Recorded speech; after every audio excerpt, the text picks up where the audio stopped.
नमस्कार जीजी ट्यूटोरियल आउ एक सुंदर नोटिफिकेशन वीडियो रे मु स्वागत करूछी आउ गोटे नुआ जॉब नोटिफिकेशन डिटेल्स नहीं आसी तो वीडियो फास्ट लास्ट पर्यंत देखंतु।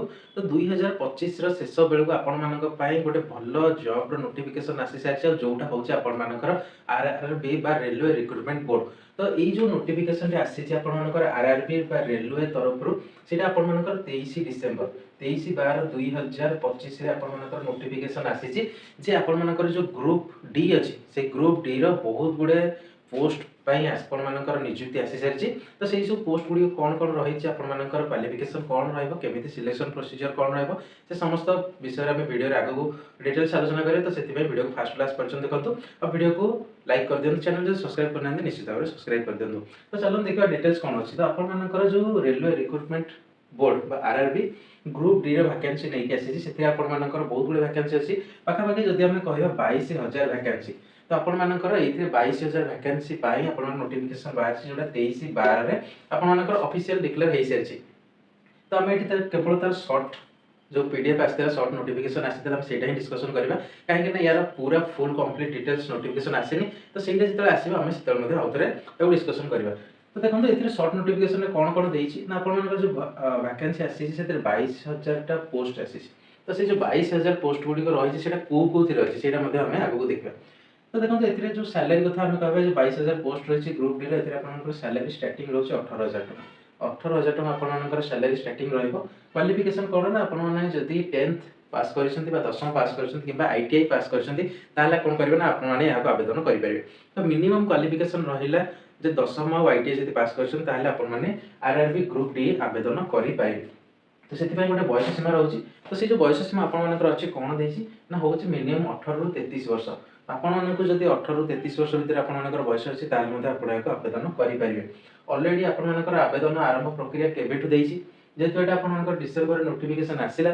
तो आवेदन केबे हो ना आवेदन आपण मानकर 20 जनवरी 2026 मसिया जनवरी मास 20 तारिख रे आपण मानकर ऑनलाइन आवेदन आरंभ हबो। आ एटा आपण मानकर पूरा मासे धरि आवेदन प्रक्रिया चालू रहबो। ता माने 20/2/2026 डिसेंबर मास पर्यंत आपण याको ऑनलाइन आवेदन करि परिबे।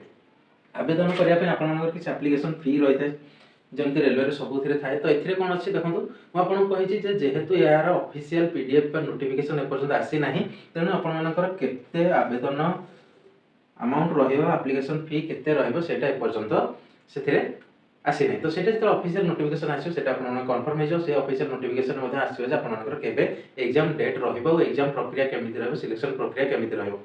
तो जो कहूथिले आपण 22000 पोस्ट आसी सेगुडा को पोस्ट नै आसी।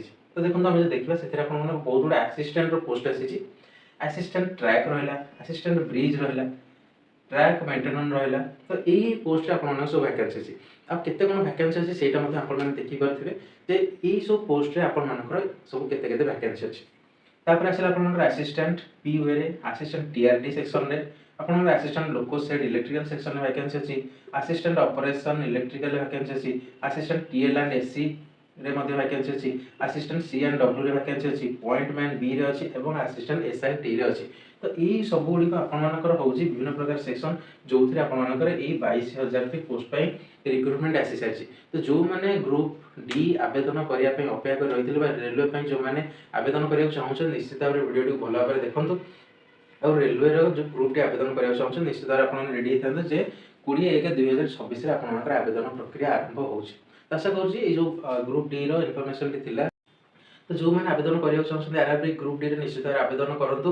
आ या को आवेदन करिया पई आपण मानकर जहा जे डॉक्यूमेंट्स दरकार से सब मध्ये एबेटी प्रिपेयर करिक रखो। आशा करूची वीडियो टी भल लागितो केमिति लागले निश्चित भाबरे कमेंट सेक्शन में जणाइबे और वीडियो टी समस्त सहित शेयर मध्ये कर देबे। तो पुणी हमें यार जतले डिटेल्स पीडीएफ रे आसी जो ऑफिशियल पीडीएफ सेटार मध्ये हमें गोटे वीडियो डिस्कशन करबा जे तार आपण मानकर एग्जाम पैटर्न केमिति रहउची तार आपण मानकर सिलेक्शन प्रोसीजर केमिति रहउची।